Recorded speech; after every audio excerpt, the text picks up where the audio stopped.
Lots of drama today over here at the Orange County Speedway, the Smart Modified Tour Rumble in Rougemont. But the big deal at the end of the day, Bob, Blake Barney, you, me, everybody in the crowd, they thought that Blake Barney had come away with the victory, but didn't end up being the case. What happened there?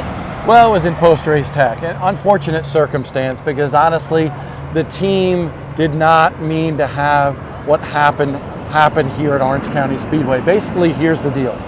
There are 2 allowed intake manifolds within Smart Modified Tour competition.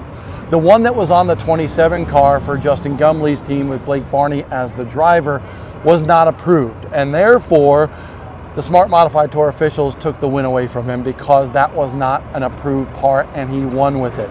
It's as simple as that. Now, I will tell you that I did speak to Blake after the race. I spoke to his dad, Robert, as well. Blake, obviously, very disappointed. They feel like they really won this race, and he did. I mean, he drove a heck of a race. The way he tackled this racetrack, I don't believe had anything to do with the intake manifold that was on that race car. So his dad, Robert, has told me that they plan on appealing this DQ. So I don't believe the process is over just yet, and Smart has a very nice appeal process and a board that will go over the appeal process and make that determination of whether or not to uphold the decision or not. So I think that's what's going to happen in the early part of this week, Monday or Tuesday. We expect to have some sort of word once the appeal is filed by Justin Gumley as well as the Barneys, and then that board will decide in terms of the Smart side of things whether or not to uphold it or not. It's a simple process like that. Well, as of now, Carson Lofton scored the winner here in the Rumble in Rougemont. How about that kid, Bob? Only 16 years old, just turned 16 at that, but already 3 wins on the year. Yeah, he almost got to Blake Barney at the end of this race and won the race outright. And obviously this is an awkward situation for Carson Lofton. And we spoke to him after the race, and he admitted it. Hey, this is not the way you really want to win a race, but he's going to take a victory anyway. And listen, he gets the cool, Rumble in Rougemont belt that he puts over the shoulder. So I'm sure he's happy. 3 wins in 5 races.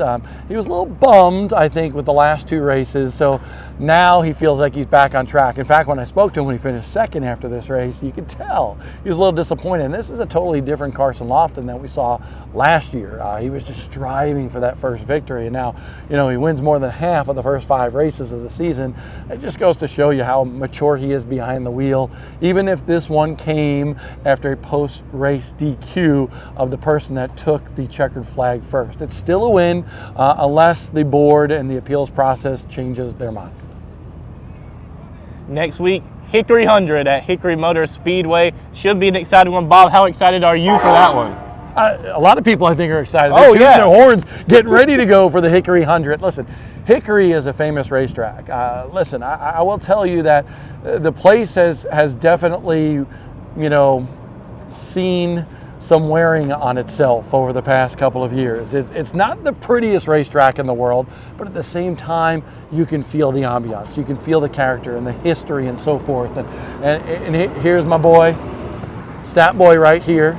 Your factoid is no good anymore, Doug Wolcott and the Jersey deal, but we'll talk about that depending on what happens with a possible appeal by the 27 team. But yeah. Listen to this. This track is just like Hickory. It's abrasive. Oh, well, it's yeah. fast. Banking's different. It's a lot different, banking, but it's just like it's got that character to it. And we're going to see it next week, too, at Hickory for the Hickory 100.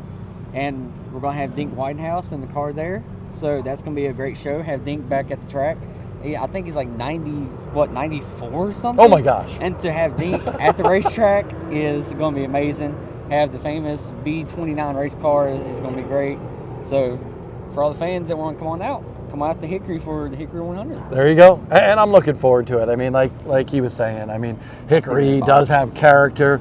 It's worn out, but it's not as quick and honestly not as much side-by-side racing action that we see here because the multi-grooves around this 19-degree banking at Orange County. But I'm looking forward to Hickory.